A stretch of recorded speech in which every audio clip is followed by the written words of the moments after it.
The biggest thing that was the scariest part was the speed on 41. There were always left turn accidents. What we did is think about slowing down some of the speeds, again, making sure those turning movements are out of the way at various locations. You know, a state highway wants to get the traffic through, get it through as efficiently as possible. As a downtown Main Street, we want to have a place that gets people to businesses.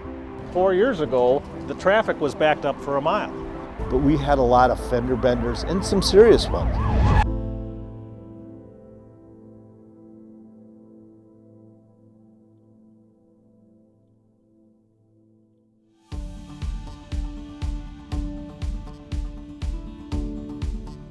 Highway 41 is a state highway, and MnDOT's goal for state highways is safety and throughput. From the standpoint of the department, we wanted to move traffic faster through the city. When we went and talked to the city, of course, and the county, they had some different ideas, which makes a lot of sense because historic downtown, the fatalities that had taken place on the corridor. And that was a real shock for the whole community to see, you know, just the dangers that Highway 41 presented, especially for pedestrians.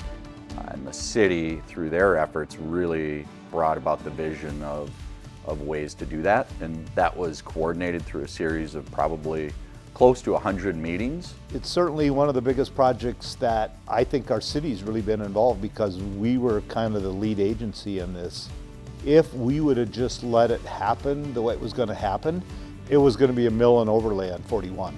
The Chaska Depot was kind of ground zero for this project. I mean, it's the Highway 41, Highway 61 project. A lot of the new cities don't have a main street.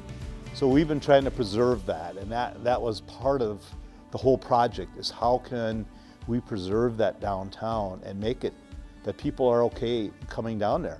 You know, just like anything, it really meant getting the right people in the room at the right time.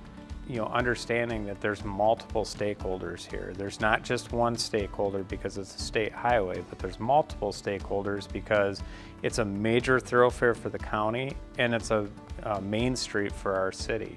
When a business is considering where to go, particularly a restaurant or retail, they look at the ambiance of a place. And it's better today than it was 5 years ago. And people can see that. I mean, that's a big project for cities to take on. And, you know, unfortunately, that's a new wave. The state's not getting the money. And, you know, the local entities, whether it's city or county, have to take on that extra load.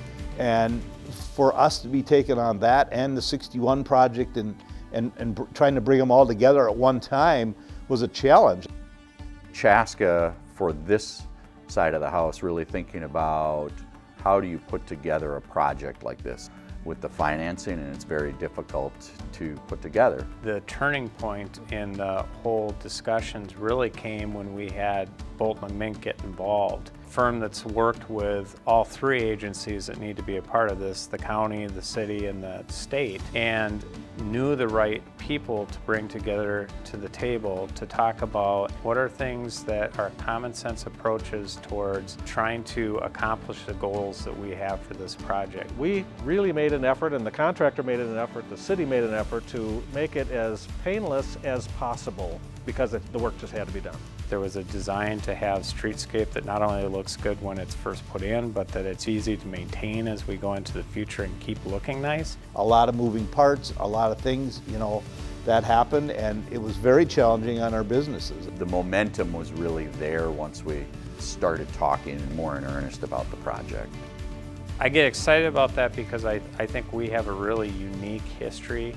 I certainly believe that this project is going to aid in our downtown redevelopment. I mean, that was our, you know, that's a big part of our goal. When I think about Chaska, I think about maybe a couple pieces. One, the level of effort that all the entities went through to get to a final product, and that they didn't give up. I got to give kudos to Matt Clark, our engineer. I mean, that's a huge lift for him to take on a project like this. He took 41 and he had to work with MnDOT on a regular basis and the county. I have to give our staff just as much kudos, because if they're not there helping or making sure things are going right, there's delays. And that takes an extraordinary amount of effort, and it takes an extraordinary amount of patience. I truly believe that it's safer. So far, I think it's been flowing pretty decent. And we were able to put those pieces together as one ultimate project for the community that works not only for the state, but for the city and for the county. And so really, when I think about the community or what this project is, it was patience and it was perseverance to get to a really good product.